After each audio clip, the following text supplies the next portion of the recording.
A paz do Senhor, amados. Um bom dia a todos, um bom domingo a todos. Estamos aqui mais uma vez, né, para dar continuidade à aula da EBD, cujo tema é a família cristã e o desafio da pós-modernidade. É a última aula, né? Vamos aqui tratar hoje de alguns assuntos também pertinentes, né, à família, a filhos, como casal, marido e mulher, e espero que vocês gostem, né?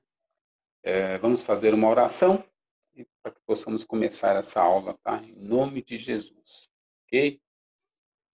Pai querido, Pai amado, nós te agradecemos por mais um dia de vida, mais um dia, Pai, na Tua presença, Senhor. Te damos graças, Senhor, pela oportunidade, Pai, que podemos compartilhar, Senhor, a Tua palavra, Senhor, um tema tão abrangente, tão pertinente nos dias de hoje, Senhor. Dá-nos sabedoria, dá-nos entendimento, Pai.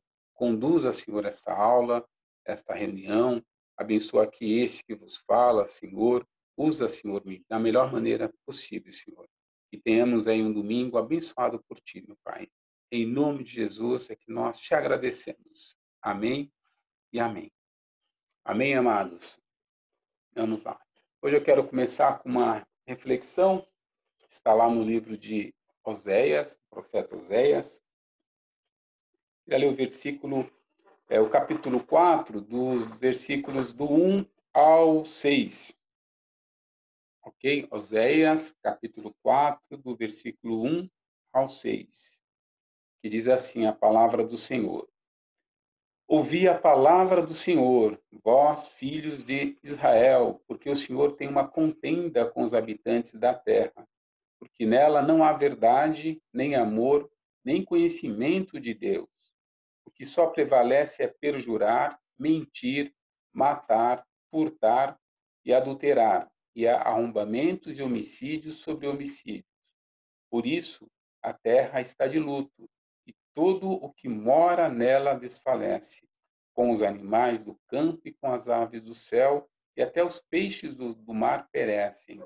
Todavia, ninguém contenda, ninguém repreenda, porque o teu povo é como os sacerdotes aos quais acusa. Por isso, tropeçarás de dia, e o profeta contigo tropeçará de noite, e destruirei a tua mãe. O meu povo está sendo destruído porque lhe falta o conhecimento, né?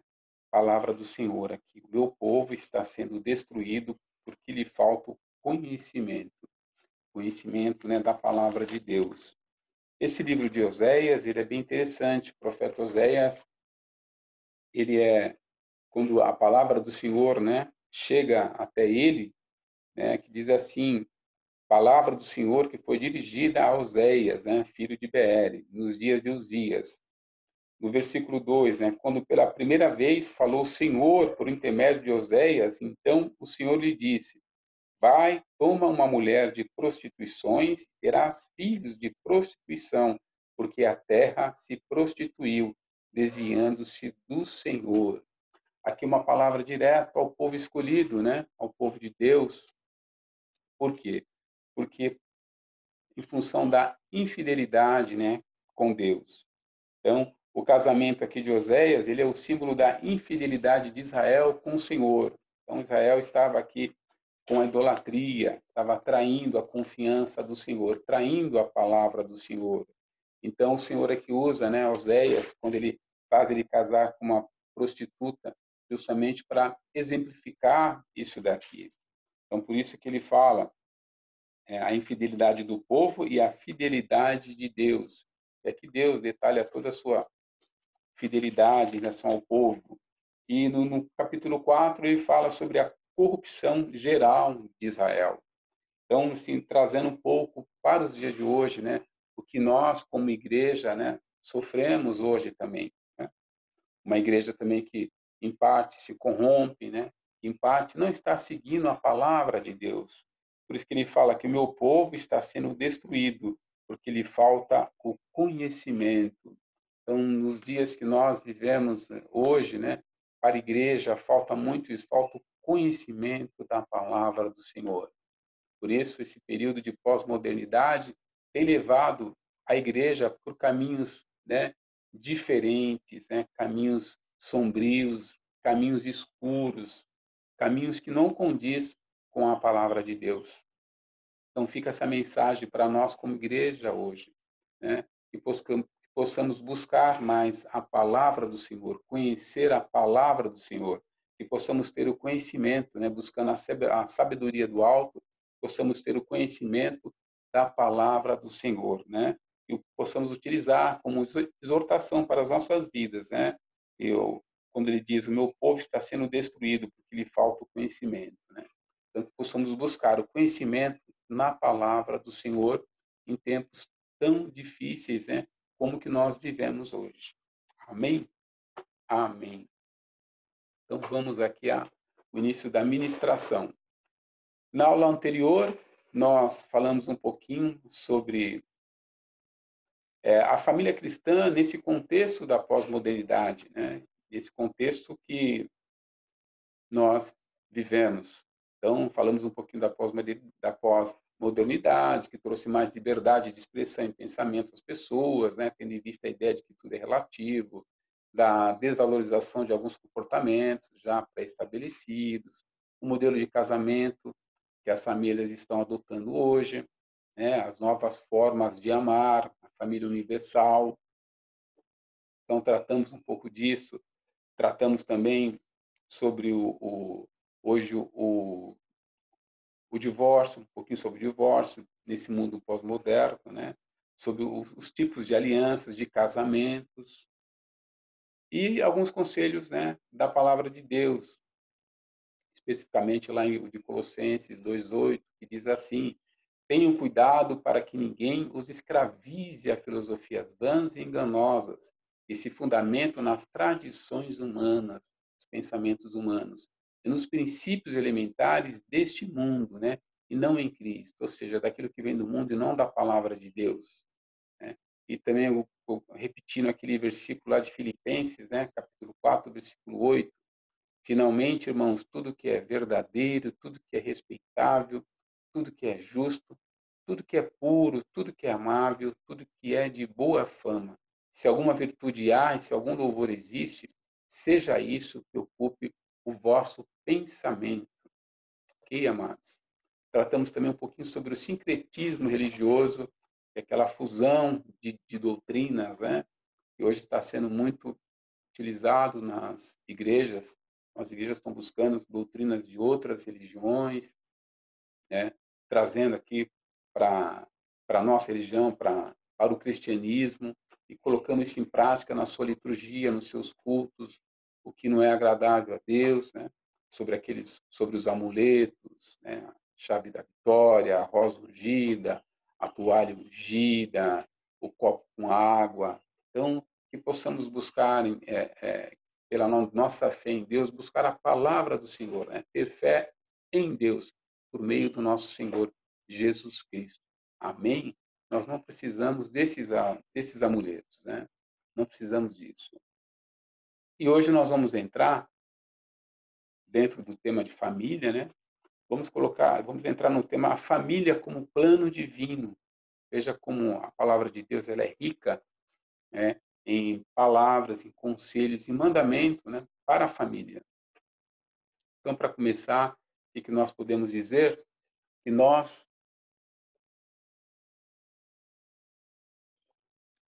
não fomos criados, né, para vivermos só, isolados uns dos outros. Pelo contrário, né, somos criados para vivermos em família, em sociedade, cada um contribuindo com aquilo que tem de melhor. Então, nós somos ímpares, né? Nós somos ímpares, temos as nossas qualidades, nós temos as nossas características, cada um tem um dom, cada um tem habilidade em alguma coisa, né? Somos diferentes uns dos outros, mas nós somos criados para vivermos em família e não isolados. Lá em Gênesis 2:18, que diz, né? Disse mais o Senhor Deus, não é bom que o homem esteja só, far-lhe-ei uma auxiliadora que seja idônea. Então, desde a criação, né? Então, ou seja, a família ela foi instituída por Deus. Então, quando ele criou a mulher, ele disse: não é bom que o homem esteja só. Então, falhei uma auxiliadora que seja idônea. Então, não é bom que ninguém fique só, né? Então, por isso que a família foi instituída por Deus e nós não fomos criados para vivermos só, e sim em sociedade, né? Em família. Por isso, Deus criou o homem e mulher e lhes ordenou que fossem fecundos, multiplicando e enchendo a terra. Está lá em Gênesis, capítulo 1, versículos 27 e 28. Então, é o desejo de Deus que ninguém fique só, nem os órfãos, nem aqueles que ficaram viúvos, porque Ele é amoroso com os desamparados. Ele é o nosso Pai. Então, às vezes você tenha perdido o pai, a mãe, assim, muito cedo, tenha ficado órfão muito cedo. Então, busque na palavra de Deus. Deus, ele é o nosso Pai, né? Busque essa paternidade divina. Ele vai consolar, né? A cada um, a todos, né? Que hoje se sintam só. Então, busque isso em Deus. É o desejo de Deus que ninguém fique só, né? Esse é o desejo de Deus. Está lá em Salmos, 68, versículos 5 e 6. Então, esse é o primeiro ponto que devemos entender, que foi Deus quem instituiu a família. Por isso, ela é muito importante para Ele. Se a família está bem estruturada, como plano divino, tudo vai bem. Seja na relação matrimonial, na educação dos filhos, no trabalho, na igreja, entre outras situações. Tá? O que não quer dizer que nós não teremos dificuldade, pelo contrário. Mas quando a família está bem estruturada como plano divino, né, é, tendo o alicerce a palavra de Deus, tudo vai bem, gente. Tudo vai bem. Você pode contar, né, com Deus, você dependendo dele, você pode confiar nele que tudo vai bem, tá? Tudo a gente vamos passar com ele, desde que nós estejamos como família alicerçada na palavra de Deus. Esse é o importante.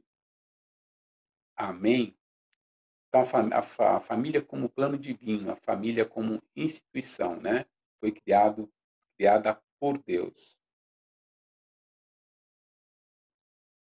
Outro ponto, né? Deus não trata apenas com indivíduos, ou seja, ele não trata diretamente só com indivíduos, mas também com famílias, né? Então, a Bíblia ela relata vários propósitos estabelecidos por Deus envolvendo as famílias.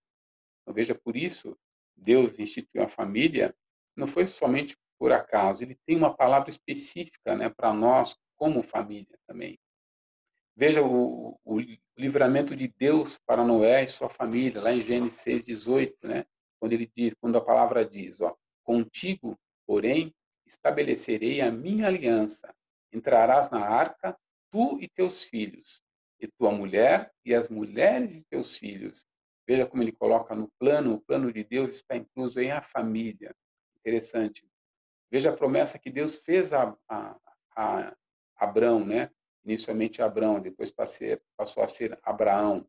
Ó, em Gênesis 12, do capítulo 1 do versículo 1 ao 3. No finalzinho, quando diz, em ti, né, a promessa dele, em ti serão benditas todas as famílias da terra. E nós fazemos parte dessas famílias, né? Interessante. Então, hoje nós somos, né? Nós fazemos parte essa promessa. Hoje está se concluindo essa promessa em nossas vidas, né? Com as nossas famílias. Promessa que foi feita a Abraão. Veja a inclusão de novo da família como plano divino. Então, apesar de sabermos que a salvação ela é individual, como está lá em Romanos 14:12, é o desejo de Deus que todos da família sejam salvos, né? Então, Atos lá 16:31 a 32, né, quando os apóstolos estavam pregando, que diz lá o texto lá, crer no Senhor Jesus e serás salvo, tu e tua casa. E lhe pregaram a palavra de Deus e a todos os de sua casa. Então, esse é o desejo do Senhor. Então, esse é o segundo ponto que nós devemos entender, que Deus prioriza também a família, não só o indivíduo, né? Quando ele priorizou ali, quando ele conversou, ele estabeleceu um pacto ali com com Moisés, com o próprio Moisés, com o próprio Abraão, mas ele fez aquele pacto, ele deu aquele tratamento especial com o indivíduo, no caso, na pessoa de Moisés, na pessoa de Abraão, mas visou também a família.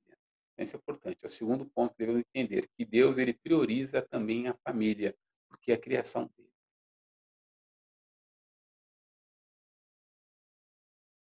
E Deus também deixou em sua palavra vários mandamentos, né, para a família. Veja que interessante. Que quando obedecidos, proporcionam bênçãos sobre a vida daqueles que praticam, né, daqueles que obedecem esses mandamentos. Então, vejamos lá em Efésios 6, né, versículos 1 ao 2, olha o que diz a palavra. Ó. Filhos, uma orientação para os filhos. Filhos, obedecei a vossos pais no Senhor, pois isto é justo. Honra teu pai e a tua mãe, que é o primeiro mandamento com promessa, para que te vá bem e sejas de longa vida sobre a terra. Veja que interessante nessa promessa, obedecer a pai e mãe, né? Para que nós tenhamos aqui uma longa vida, né, nessa terra. Isso é uma promessa para os filhos. Né? Outro, Efésios 6, versículo 4, que diz assim: E vós, pais, não provoqueis vossos filhos a ira, mas criai-os na disciplina e na admoestação, ou seja, nos conselhos do Senhor. Esse para quem é pai, né? Para quem é pai, não provoquei vossos filhos a ira. Por isso que diz lá em Provérbios, né, aquela palavra em relação à criação de filhos, né? Porque Provérbios criar, né, educar a criança, né, no caminho em que ela deve andar, para que quando ela ficar mais velha, não se desvie desse caminho. Então, esse é um conselho. E há também mandamentos específicos para homens e mulheres, né, quanto à vida conjugal, os quais veremos aí mais tarde, um pouquinho depois. Então, que fique bem claro. Então, esse é o terceiro ponto, né, que devemos entender em relação à família como um plano divino, que Deus deixou mandamentos familiares para que a família não desvie do caminho, seja abençoada por Ele. Amém? Isso é importante. Mais um ponto da família como plano divino. Então, a família ela é tão importante que, dentro de uma escala de valores, depois de Deus, obviamente, ela deve ser considerada, né? É só acompanhar alguns textos bíblicos que nós vamos entender. Em Marcos 12:30, obviamente, fala do primeiro mandamento, né? Quando Jesus fala aos seus discípulos: Amarás, pois, o Senhor teu Deus de todo o teu coração, de toda a tua alma, de todo o teu entendimento e de toda a tua força. Né? Esse é o primeiro. O segundo, amar o teu próximo como a ti mesmo. Então, obviamente, claro, Deus deve estar em primeiro, sempre, sempre, sempre, em primeiro plano, né? Deus é o nosso principal motivo, né? Então, esse tem que estar sempre, o nosso amor sempre primeiramente a Deus.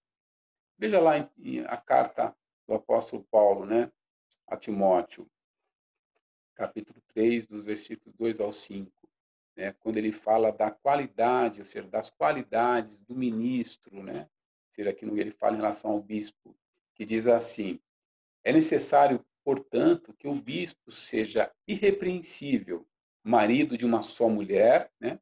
Finalzinho, e que governe bem a própria casa, criando os filhos sob disciplina, com todo o respeito, pois se alguém não sabe governar a própria casa, como cuidará da igreja de Deus? Veja a observação que o apóstolo Paulo faz aqui em relação às qualidades de um ministro. Como que ele pode governar, como que ele pode cuidar das coisas de Deus se ele não sabe governar a sua própria casa? Veja a importância da família, né? Bem antes. Em 1 Timóteo 5, versículo 8, ora, se alguém não tem cuidado dos seus, especialmente dos da própria casa, tem negado a fé e é pior do que o descrente. Veja a importância, né, de você cuidar da sua família, primeiramente a Deus, né? O nosso amor, a nossa dedicação, eles têm que estar em primeiro plano, né? Para nós, né? na nossa vida. Por isso o mandamento, amarás, pois, o Senhor teu Deus de todo o teu coração, né? E depois vem a família, o cuidado que nós devemos ter com a nossa família. É mandamento, é orientação da palavra de Deus, não é verdade? Então esse é o quarto ponto que nós devemos entender, que a família é a segunda prioridade, né, depois de Deus, vindo depois a igreja, o ministério e o trabalho. Então, hoje nós vemos no nosso dia a dia muitos ministros, né, muitos ministros dentro das suas igrejas que estão invertendo um pouquinho essa prioridade, não em relação a Deus como primeiro, mas em relação à família, às vezes colocando os trabalhos da igreja na frente, né, da família. Então, muito cuidado para que a gente não possa ter essa inversão de valores, né? Essa inversão na escala de valores. Então, primeiramente Deus, né? Depois o cuidado com a nossa família, para que ela continue sendo alicerçada na palavra do Senhor. Aí depois sim, você assume, né, você vai assume o seu ministério, trabalhe, se dedique à obra de Deus, né? E depois sim, o seu trabalho aí que traz o sustento para a sua casa, o trabalho que Deus te deu. Então, muito cuidado com essa escala, né? Com essa escala de prioridades, né? Na vida. Não deixe que a sua família, não deixe que as atividades, o ativismo na igreja substitua a sua família. Então, se a sua família tiver com algum problema, então busque a reconciliação, o acerto, busque ajuda, né, na casa de Deus, com seu pastor, com algum conselheiro, mas acerte primeiro, aí depois você volta ativa com as atividades do seu ministério, tá? Para que você possa cumprir, né, o seu chamado, o dom que Deus, né, te revelou, que você possa cumprir isso com a sua família em paz, né? Todos cientes, marido, mulher e filhos, daquilo que tem que fazer. Amém? Então, esse é o quarto ponto que nós devemos entender, que a família é a segunda prioridade depois de Deus. Vindo, assim, obviamente, depois a igreja, o ministério e o trabalho. Amém?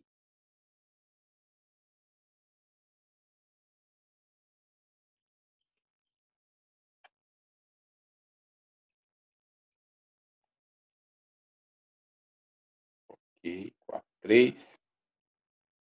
Ok. Agora sim, um outro ponto que são os deveres dos cônjuges. Veja como a palavra de Deus ela é rica, né? Em orientações e conselhos para a família.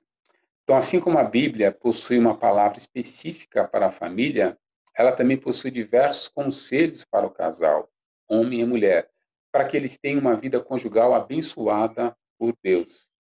Veja que interessante e que importante, até isso, né? Nós temos conselhos, né? A nossa vida matrimonial, isso na palavra de Deus. Veja como é importante a família para o Senhor, né? Então, hoje, a família é o alicerce numa sociedade, uma família bem estruturada, ela vai alicerçar também uma igreja, né? A igreja vai ser bem conduzida. Veja a importância quando o apóstolo Paulo, na primeira carta, aos Coríntios, capítulo 7, do versículo 32 e 34, ao que ele diz: o que realmente eu quero é que estejais livres de preocupações em relação, né, no caso ao casamento, assim como ele na época. Quem não é casado, cuida das coisas do Senhor, de como agradar ao Senhor. Mas o que se casou, cuida das coisas do mundo e de como agradar a esposa, e assim está dividido. Então, quando ele diz, né, quem é casado, o que se casou, cuida das coisas do mundo, são das coisas pertinentes ao casamento, à sua família, à sua esposa, aos seus filhos, né, de como agradar a sua esposa. Veja como ele faz essa referência de como agradar a sua esposa, né? E assim está dividido. Então, que cada um dos cônjuges busque a felicidade do outro, e não somente a sua felicidade, a sua realização. Então, no casamento, procure agradar ao seu cônjuge, busque agradar ao seu próximo, que essa é a palavra de Deus. Eu casei, né, para fazer feliz, né? De trazer a felicidade para minha esposa. E ela casou comigo para me fazer feliz. Esse é o objetivo. Um busque o seu próximo, busque a felicidade do outro, que automaticamente virá a sua felicidade também. Amém? Em 1 Coríntios também, capítulo 10, versículo 24, diz assim, ó, ninguém busca o seu próprio interesse, e sim o de outrem, o de outro. Esse é o, né, é o é a essência, né? Então busque o seu, não, ninguém busca o seu próprio interesse, não seja egoísta, e sim o de outrem, o do seu próximo. Então no casamento, busque o interesse do seu próximo, da sua esposa, aquilo que, né, você tem, que você possa fazer para agradá-la. E ela também vai fazer a mesma coisa, né? Também hoje é bem diferente dos dias de hoje, né, onde cada um busca a sua própria felicidade, né? O individualismo, o, o egoísmo, né? Por isso que no primeiro desentendimento vem a separação, que não há preocupação com o próximo. Veja que importante para nós, né, como casados, né, como casal. Amém, amados? Mais um ponto em relação aos deveres dos cônjuges, que diz a palavra do Senhor, né? E que cada cônjuge busque na palavra de Deus o seu papel no matrimônio, agradando primeiramente a Deus e, como consequência, o seu próximo, no caso, o seu cônjuge. Amém? Então, que é importante nós, como para aqueles que são casados, né, marido e mulher, que possa buscar na palavra de Deus, né, obviamente como cristão, o seu papel no casamento, o seu papel no matrimônio, aquilo que Deus reservou, né, na sua palavra para cada um de nós, para que o nosso casamento seja, né, esteja coberto, né, pelas mãos do Senhor. Veja que diz lá em Efésios, capítulo 5, dos versículos 22 ao 23. Aqui é uma palavra para as mulheres, ó. As mulheres sejam submissas ao seu próprio marido, como ao Senhor, porque o marido é o cabeça da mulher, como também Cristo é o cabeça da igreja, sendo este mesmo o salvador do corpo. Então, ser submissa, né, não quer dizer ser escrava, jamais. E sim estar debaixo da orientação, da direção de algo ou alguém, no caso, da direção do marido. Ó. Outro ponto, ser submissa ao marido como ao Senhor quer dizer em tudo que for legítimo, né? Você é submissa ao marido, mas em tudo que for legítimo. Pois antes devemos o que obedecer a Deus que aos homens. Veja lá em Atos 5:29. Assim, nenhum marido pode exigir da esposa algo contrário à palavra de Deus. Somente aquilo que é lícito, aquilo que é justo, aquilo que é correto aos olhos do Senhor. Essa é a submissão. Então, não confunda essa determinação bíblica, né, essa submissão, com o discurso machista. Jamais. Porque, pois o machismo ele existe quando a mulher é degradada, ela é humilhada e diminuída apenas por ser mulher e não homem. Esse é o conceito de machismo. Então, não confunda essa determinação com um discurso machista. Jamais. Né? Então, ser submissa não quer dizer ser escravo, e sim estar debaixo da orientação, da direção de algo de alguém. O outro ponto importante é ser submissa ao marido como ao Senhor, né? Que quer dizer que em tudo que for legítimo, em tudo que for justo, certo, correto, honesto, em tudo que for lícito, assim nenhum marido pode exigir da esposa algo contrário à palavra de Deus. Amém? Isso fique bem claro, né? Para nós, para aqueles que são casados, para os homens e para as mulheres e para os homens principalmente, né, diante de uma sociedade, né, pós-moderna que nós vivemos hoje. Então, essa é a palavra de Deus, né, para as mulheres aqui. Amém? E o que acontece? Né? Então, infelizmente, ó, por questões de interpretação bíblica e falta de conhecimento da palavra, que é muito comum, ó, muitos homens ainda tratam suas esposas como escravas do lar, como objeto de prazer. Por isso, o crescente número da prática do feminicídio, né, que é o homicídio ou agressão física, verbal, psicológica, praticados contra as mulheres. Então, muitos homens ainda tratam suas esposas dessa forma. E muitos homens, inclusive, amados, muitos cristãos tratam suas mulheres assim, como escravas, como empregadas, né, domésticas, ao seu bel prazer. Veja, por falta de interpretação bíblica, né, e de conhecimento da palavra do Senhor. Ou seja, acabaram sendo influenciados pelo tempo em que nós vivemos, né, por esses pensamentos da pós-modernidade e lá do passado também, né, esse conceito de machismo, né, já é muito antigo. Então, olha o que diz a palavra do Senhor, né? Em relação aos maridos, né? Para que eles são casados para os homens. Olha o que diz. Efésios 5, capítulo 5, dos versículos 28 ao 29. Vejam só. Assim também os maridos devem amar a sua mulher como ao próprio corpo. Quem ama a esposa, a si mesmo se ama, porque ninguém jamais odiou a própria carne. Antes, a alimenta e dela cuida, como também Cristo o faz com a igreja. Ok? Então, quem ama a esposa, a si mesmo se ama, porque ninguém jamais odiou a própria carne. Que é o que diz lá na palavra de Deus em Gênesis, né? Um só corpo, uma só carne, né? Marido e mulher, uma vez casados, um só corpo, uma só carne, né? Esse é o grande mistério, né? Então, quem ama a esposa, a si mesmo se ama, porque ninguém jamais odiou a própria carne. Antes, alimenta e dela cuida, como também Cristo o faz com a igreja. Veja a comparação do matrimônio. Nós vemos que no Antigo Testamento, né, Deus, ele na figura tem a figura paterna, ele é apresentado para nós como nosso pai. Então nós temos a figura paterna. É Deus e nós como filhos, né, de Deus. E no Novo Testamento, veja a relação que é feita, né, entre o matrimônio, né? Então, o nosso casamento, marido e mulher, né, e Jesus e a igreja, né? Por isso que a igreja é a noiva de Cristo. Então, veja, olha a relação, né? Por isso que Deus odeia o divórcio. Então, lá em 1 Pedro, capítulo 3, versículo 7, ao que diz a palavra de Deus: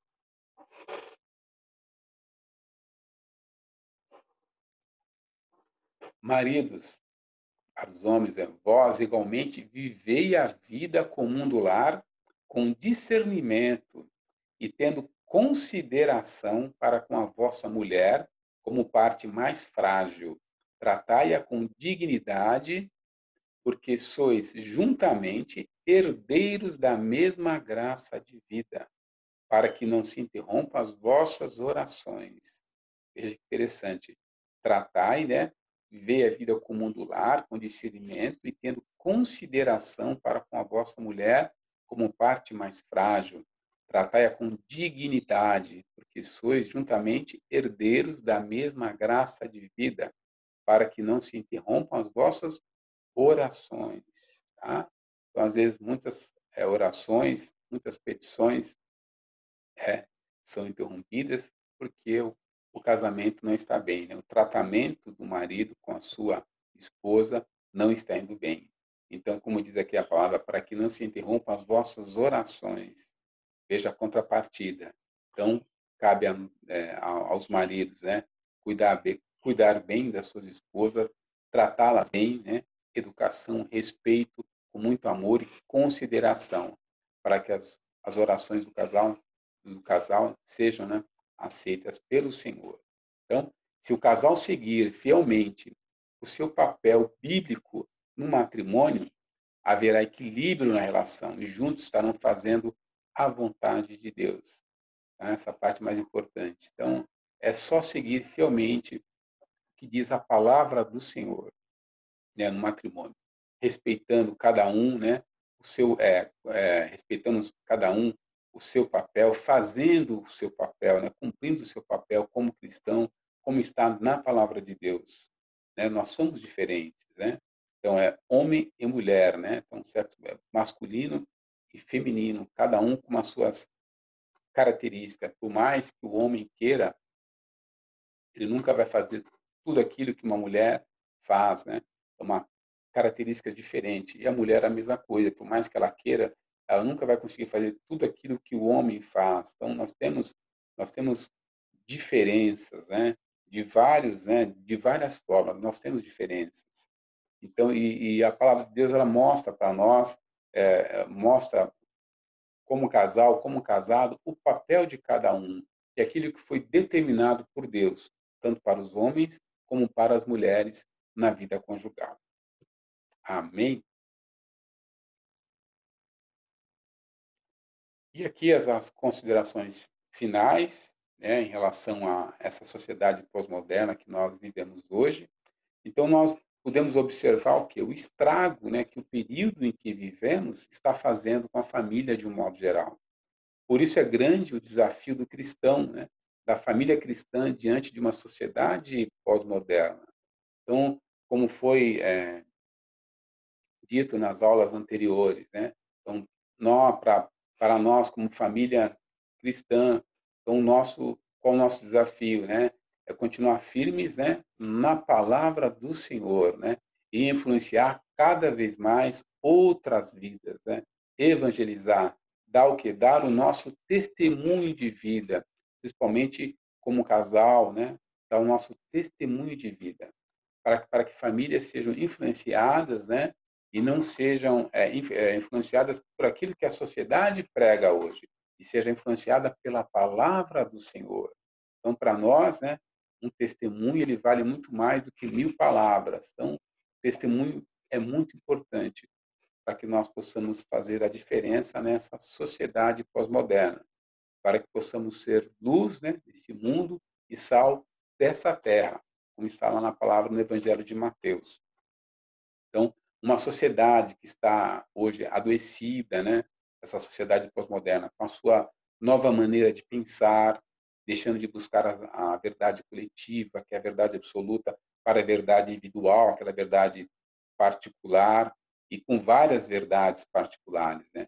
Com novos modelos de família, como nós já vimos, incentivando e praticando as novas formas de amar, né? Com aquela frase: o importante é ser feliz, abandonando os valores morais e éticos, né, tradicionais, construídos coletivamente ao longo dos anos, né? Ou seja, uma sociedade sem regras, uma sociedade sem padrão, né, sem um padrão definido, uma sociedade doente, uma sociedade adoecida. Não é à toa que cada vez mais se ouve falar em depressão, em suicídio, né, filhos matando os pais, principalmente o suicídio na jovem idade, dos jovens, dos adolescentes, olha só, né? Filhos matando os pais. Quantos casos nós vemos hoje? Vemos também o inverso, mas como é comum hoje a frieza, né? Como o amor está se esfriando em função do pecado, né? O feminicídio, como é muito comum hoje, o aborto clandestino, crimes sexuais, vandalismo, a intolerância, né? Não é somente religiosa, mas a intolerância, entre outros, né?